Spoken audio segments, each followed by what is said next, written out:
In the summer of 1947, the small town of Roswell, New Mexico, became the focal point of one of the most enduring mysteries in modern history.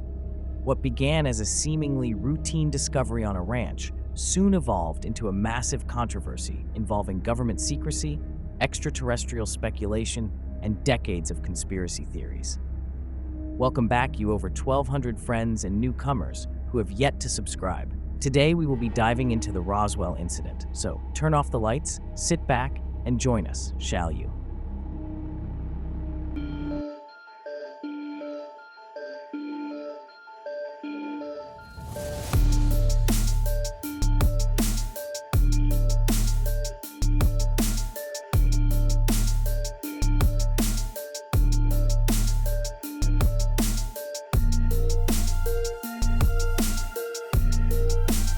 On July 5, 1947, a local rancher named William Mack Brazel was out checking his sheep after a powerful thunderstorm had passed through the night before. His ranch, located about 75 miles northwest of Roswell, was vast and remote, so it wasn't unusual for Brazel to find various debris scattered across the land after storms. However, this time, he stumbled upon something out of the ordinary, strange metallic materials unlike anything he had ever seen. The debris field stretched across a considerable area and consisted of lightweight materials that included what looked like foil, sticks, rubber strips, and even some shiny pieces that appeared metallic. Brazel noted how some of the metal-like pieces were extremely light but seemed unbreakable. Additionally, he found what he later described as strange tape with purple symbols or hieroglyphic-like characters on them. At first, Brazel didn't know what to make of the unusual wreckage, but he eventually gathered some of the debris and drove into Roswell, where he reported the incident to the local sheriff.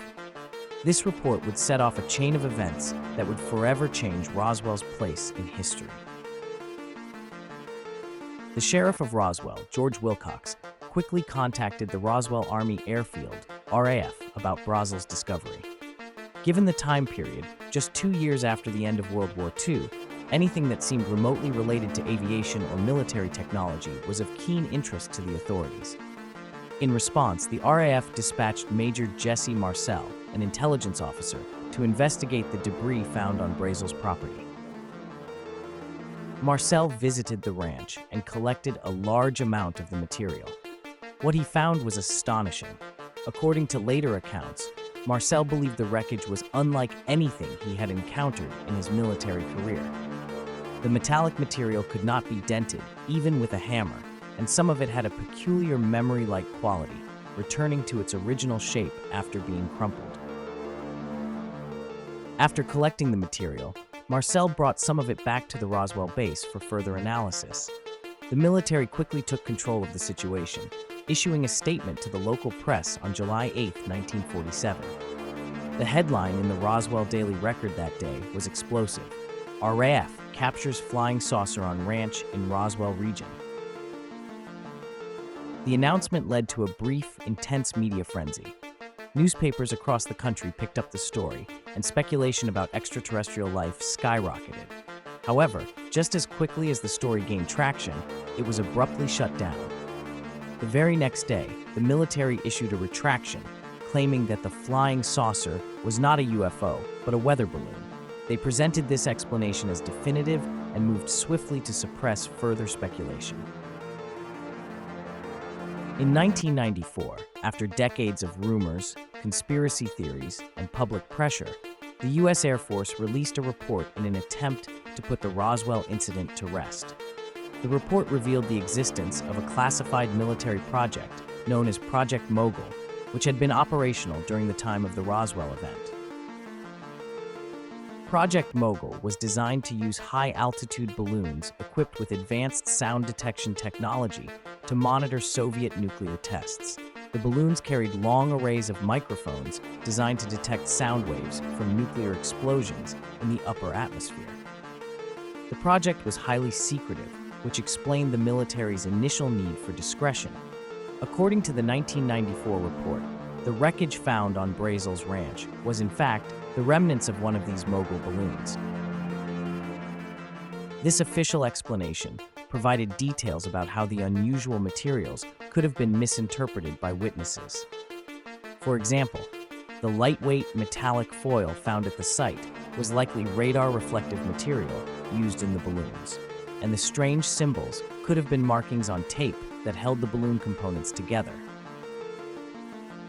While the government explanation seemed plausible and attempted to address lingering questions, many remained unconvinced. For UFO enthusiasts and conspiracy theorists, the story had already evolved beyond simple explanations.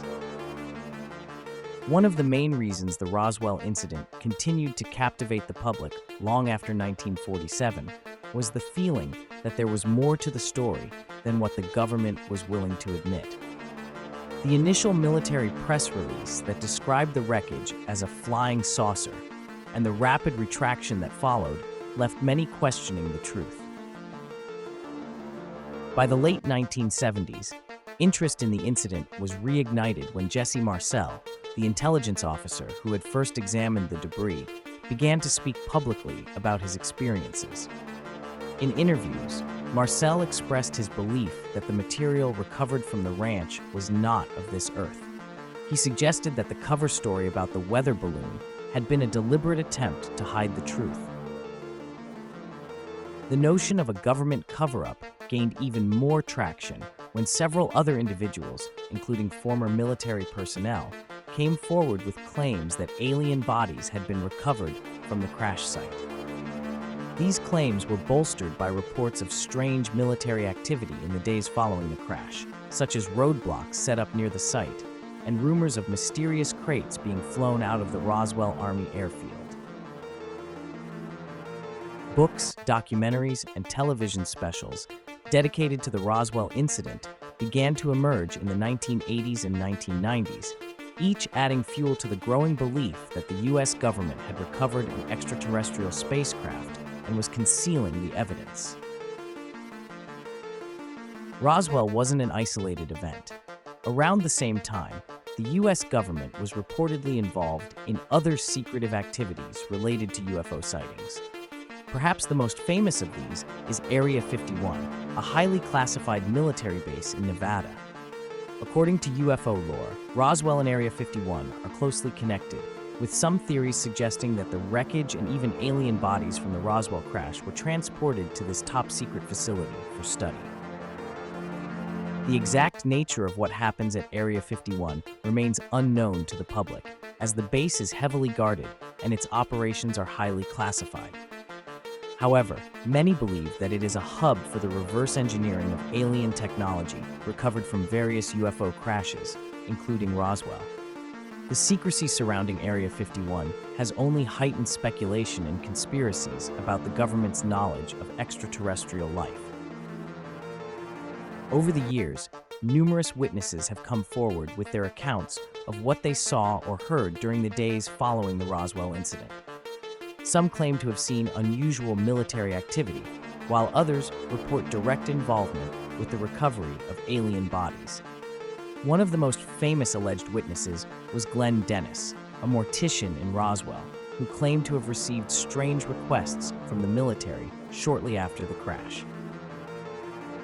According to Dennis, the military asked for several small, child-sized caskets and also inquired about procedures for preserving bodies that had been exposed to the elements. Dennis later claimed that a nurse at the Roswell Army airfield had told him she had seen the bodies of extraterrestrial beings. These stories, while intriguing, have been met with skepticism. Some witnesses have been accused of fabricating their accounts, while others are believed to have simply misinterpreted events.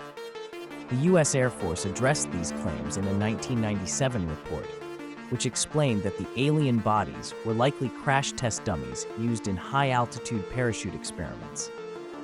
These dummies, when seen from a distance, could easily have been mistaken for something more otherworldly. Despite these attempts to debunk the witness testimonies, many people remain convinced that the truth is still being concealed. The Roswell incident has transcended the realm of historical events and has become a fixture of popular culture. It is referenced in countless books, movies, TV shows, and even music. The idea of a UFO crashing in Roswell and the subsequent government cover-up has been the basis for numerous fictional narratives, most famously the TV series The X-Files. Roswell itself has capitalized on its fame, transforming from a quiet desert town into a tourist destination for UFO enthusiasts.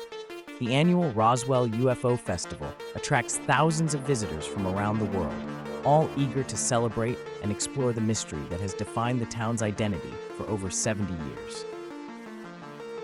Beyond its cultural impact, the Roswell Incident also played a significant role in shaping the modern UFO movement. It helped to establish the idea that governments might be withholding information about extraterrestrial encounters, a concept that continues to resonate with UFO researchers and conspiracy theorists to this day.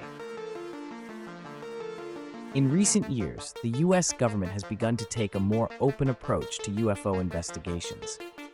In 2020, the Pentagon officially acknowledged the existence of the Unidentified Aerial Phenomena (UAP) Task Force, which investigates reports of unidentified flying objects. While the focus of the task force is primarily on national security concerns, its existence has reignited public interest in the possibility of extraterrestrial encounters. For many, the Roswell incident remains a key piece of the puzzle in understanding the broader UFO phenomenon. While skeptics dismiss it as a simple case of military miscommunication, Roswell will continue to be a symbol of the enduring mystery that surrounds the question, are we alone in the universe? Thanks for watching. Make sure to like the video, subscribe, and ring that notification bell for more true creepy tales. Until next time, my friends,